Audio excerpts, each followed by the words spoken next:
Good morning all of you. Today we are going to learn our last practical number 16, present a technical paper using IEEE format. Okay. तर बघा हे आपल्या मॅन्युअलमधील लास्टचं practical आहे आणि आपलं 12 नंबरचं प्रॅक्टिकल आहे. तुम्ही जर आत्तापर्यंत काउंट केला असाल तर तुमच्या लक्षात आलं असेल. ओके. तर प्रॅक्टिकलचं नाव बघा काय आहे, present a technical paper using IEEE format. एक टेक्निकल पेपर आपल्याला प्रेझेंट करायचा आहे आणि IEEE हा जो किंवा IEEEचा जो फॉर्मॅट आहे तो वापरून आपल्याला काय करायचा आहे, हा जो टेक्निकल पेपर आहे तो प्रेझेंट करायचा आहे. ओके. तर बघा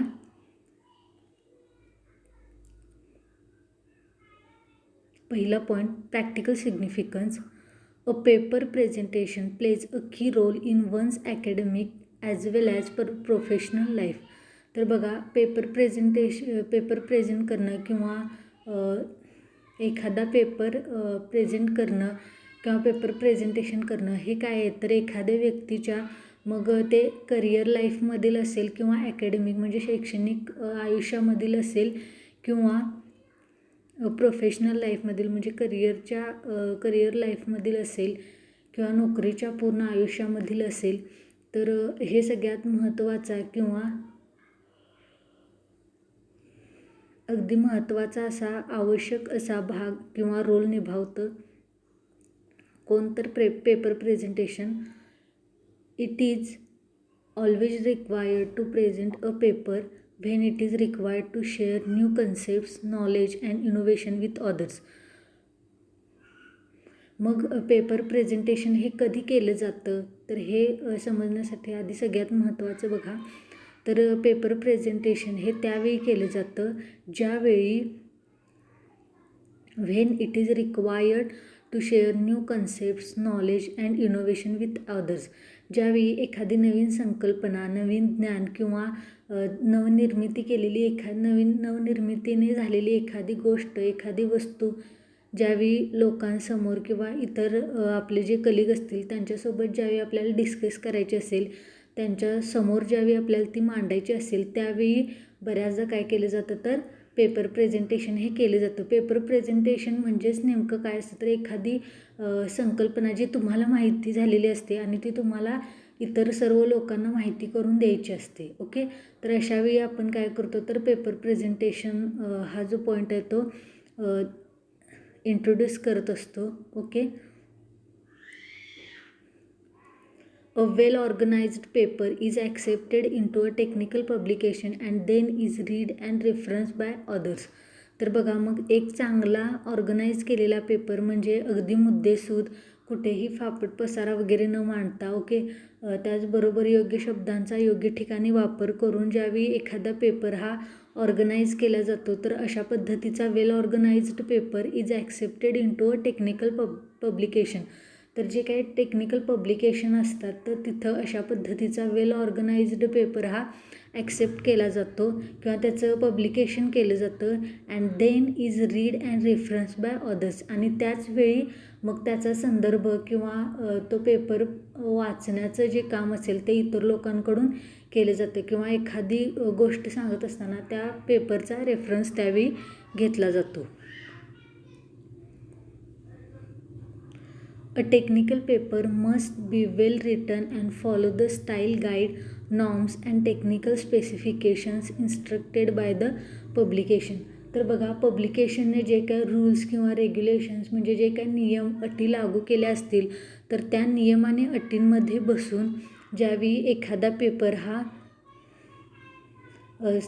त्याच्या स्टाईल गाईडने किंवा जे काही रिटन रूल असतील तर त्या रिटन रूल फॉलो करून टेक्निकल स्पेसिफिकेशन्सचं इन्स्ट्रक्टेड करून ज्यावेळी पब्लिकेशननं ज्या पद्धतीनं सांगितले ते नियम, त्या गोष्टी किंवा त्या अटी मान्य करून ज्यावेळी एखादा पेपर प्रेझेंट केला जातो त्याचवेळी एखादा पेपर हा ॲक्सेप्ट केला जातो पब्लिकेशनकडून. ओके. पुढं बघा, there are various formats use to present the technical paper. मग टेक्निकल पेपर प्रेझेंट करण्याचे किंवा ते लोकांसमोर सादर करण्याचे बरेच प्रकार सांगितले जातात. Okay. However, IEEE format is widely used by engineering professionals for presentation technical paper due its simplicity and industry credibility. तर बघा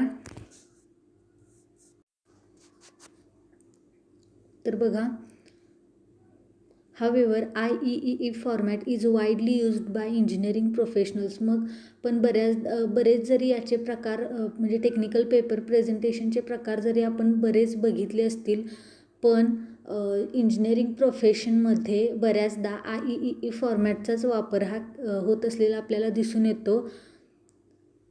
for presentation technical paper due it simplicity and industry credibility. मग इंडस्ट्रीमध्ये असणारी विश्वसनीयता असेल किंवा याचा साधेपणा असेल, त्यामुळेच अशा पद्धतीचा टेक्निकल पेपर हा IEEE फॉर्मॅटमध्ये बऱ्याचदा इंजिनिअरिंग प्रोफेशनलमध्ये सादर केला जातो. A diploma engineering student starts presenting paper in the second year of his or her programme. तर बघा, डिप्लोमा इंजिनिअरिंगचे जे विद्यार्थी असतात त्यांना त्यांच्या सेकंड इयरपासून पेपर प्रेझेंटेशन हे करावं लागतं. Okay. Thus, it is essential to have knowledge of IE format and other parameters to design and present it effectively. आणि म्हणूनच त्यांना IE फॉर्मॅट हा कशा पद्धतीचा असतो, त्या पद्धतीचा टेक्निकल पेपर कशा पद्धतीने तयार करायचा हे माहिती होण्यासाठीच हे प्रॅक्टिकल तुम्हाला याच्यामध्ये इंट्रोड्यूस केले गेलेलं आहे. ओके. त्याचबरोबर त्याचे जे पॅरामीटर्स असतील किंवा तो कशा पद्धतीने डिझाईन करायचा हे तुम्ही यातून शिकू शकाल. This learning experience gives exposure to communicate effectively and skilfully at workplace. आणि अशाच पद्धतीनं हे प्रॅक्टिकल तुम्हाला नेमकं काय देतं, तर एक चांगल्या पद्धतीचं इफेक्टिवली कम्युनिकेट करण्यासाठी एक एक्सपोजर असेल किंवा स्किलफुली काम करण्यासाठी तुमच्या कामाच्या ठिकाणी एक स्किलफुली ॲट वर्कप्लेस असेल, तर अशा पद्धतीनं तुम्ही या प्रॅक्टिकलमधून बरंच नॉलेज हे घेऊ शकता. सेकंड पॉईंट बघा, relevance to programme outcomes POs and PSOs. तर या प्रॅक्टिकलमधून तुम्ही नेमकं कुठल्या पद्धतीचे POs अँड PSOs बघताय बघा. तर त्यातला पहिला आहे PO1 basic knowledge. Apply knowledge of basic mathematics, science and basic engineering to solve the problems. तर जे काही तुमचे प्रॉब्लेम्स असतील याच्याशी रिलेटेड, म्हणजे मॅथमॅटिक्स असेल किंवा सायन्स असेल, बेसिक इंजिनिअरिंग असेल, तर ते सॉल्व करण्याचं तुम्हाला याच्यातून ज्ञान मिळतं. त्याचबरोबर बघा PO9 कम्युनिकेशन. तर ज्यावेळी आपण पेपर प्रेझेंटेशन करत असतो त्यावेळी तुम्ही ओरली आणि रिटन फॉर्म या दोन्ही फॉर्ममध्ये तुम्ही काय होत असतात, तर लोकांशी किंवा तुमची जी काय ऑडियन्स असेल त्यांच्याशी तुम्ही काय करत असतात, तर कम्युनिकेट करतच असता. Okay.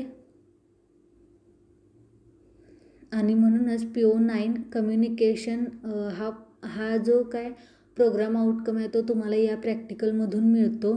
Then PO10 life long learning. तर बघा, ज्यावेळी तुम्ही कम्युनिकेट करायला शिकता किंवा अशा पद्धतीचे पेपर प्रेझेंटेशन करायला शिकता, तर तुमच्या जोपर्यंत ते करिअर लाईफ आहे तोपर्यंत तुम्हाला अशा पद्धतीचे पेपर प्रेझेंटेशन हे करावे लागतात. आणि त्यामुळं तुम्हाला हे लाईफ लाँग लर्निंगचा पार्टसुद्धा एक होऊ शकतो. ओके. पुढं बघा,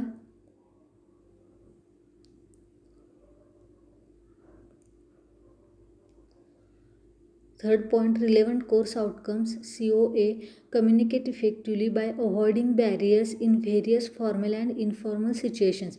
तर बघा, अशा पद्धतीनं या प्रकारच्या प्रॅक्टिकलमधून तुम्ही कशा पद्धतीनं इफेक्टिवली कम्युनिकेशन करायचं आणि वेगवेगळे जे काही बॅरियर्स असतील ते कसे अवॉइड करायचे आणि म्हणजे दुर्लक्षित करायचं त्या बॅरियर्सना, आणि कशा पद्धतीनं फॉर्मल आणि इनफॉर्मल सिच्युएशन्स म्हणजे ज्या काही वेगवेगळ्या औपचारिक आणि अनौपचारिक सिच्युएशन्स असतील तर त्या सिच्युएशन्सशी कसं डील करायचं आणि आपलं कम्युनिकेशन कसं इफेक्टिव्ह बनवायचं हे तुम्ही या प्रकारच्या प्रॅक्टिकलमधून शिकू शकता. Okay.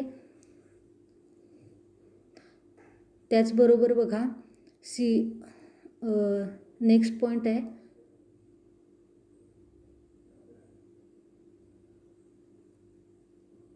COC give presentations by using audio visual aids. तर ज्यावेळी तुम्ही इफेक्टिवली कम्युनिकेट करायला शिकत असता त्यावेळी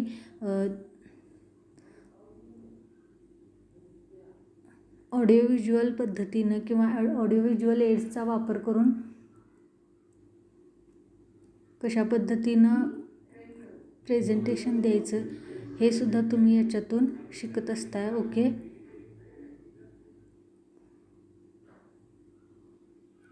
तर बघा मग तुम्हाला याच्यातून मिळणारे रिलेव्हंट कोर्स आउटकम्स काय आहेत. तर COA communicate effectively avoiding barriers in various formal and informal situations.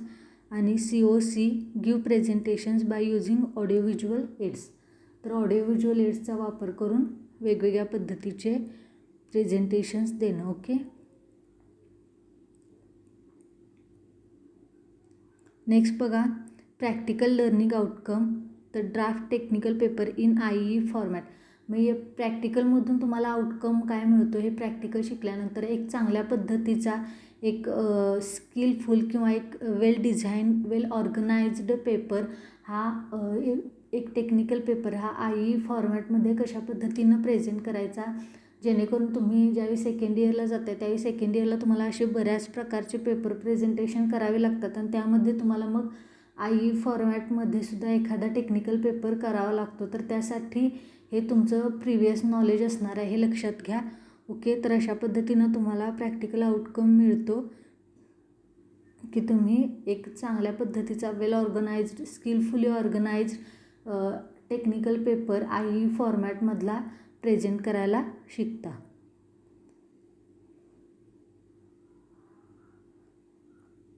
Then practical skills. A. Use computer systems including language lab software. and B. Develop speaking and presentation skills. तर language लॅबचा वापर करून कशा पद्धतीनं computer सिस्टीमचा वापर करून कशा पद्धतीनं लँग्वेज लॅबच्या सॉफ्टवेअरवरती हे प्रॅक्टिकल करायचं. Okay. Then B point develop speaking and presentation skills. तर कशा पद्धतीनं तुम्ही हा जो टेक्निकल पेपर आहे IE फॉर्मॅटमधला प्रेझेंट केल्यानंतर कशा तऱ्हेने तुम्ही तुमचं स्पीकिंग डेव्हलप करायला शिकता. म्हणजे ज्यावेळी तुम्हाला प्रेझेंटेशन करावं लागतं त्यावेळी तुम्हाला ते प्रेझेंट करत असताना त्याचबरोबर तुम्हाला ते ओरली एक्सप्लेनसुद्धा करावं लागतं आणि म्हणूनच तुमची स्पीकिंग स्किलसुद्धा इथं डेव्हलप होते आणि त्याचबरोबर प्रेझेंटेशन द्यावं लागत असल्यामुळं प्रेझेंटेशन स्किलसुद्धा याच्यातून साईड बाय साईड डेव्हलप होत असलेली आपल्याला दिसून येते. Then next point relevant affective domain related outcomes. तर अफेक्टिव्ह डोमेन काय आहेत बघा. A point follow safety practices. तर वेगवेगळी इक्विपमेंट्स असतील लॅबमधले किंवा वेगवेगळ्या गोष्टी असतील तर त्या कशा पद्धतीनं हँडल करायच्या. ओके. आणि त्या कशा पद्धतीनं सुरक्षित ठेवायचं याचं नॉलेज तुम्हाला मिळत असतं.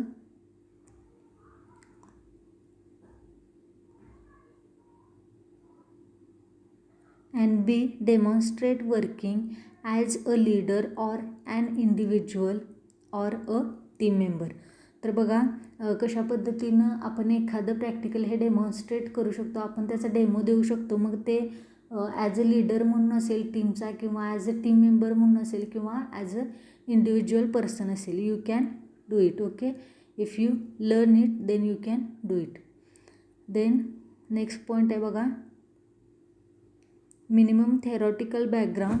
तर याची थेरॉटिकल बॅकग्राऊंड काय आहे तर बघा नॉलेज ऑफ IEEE फॉर्मॅट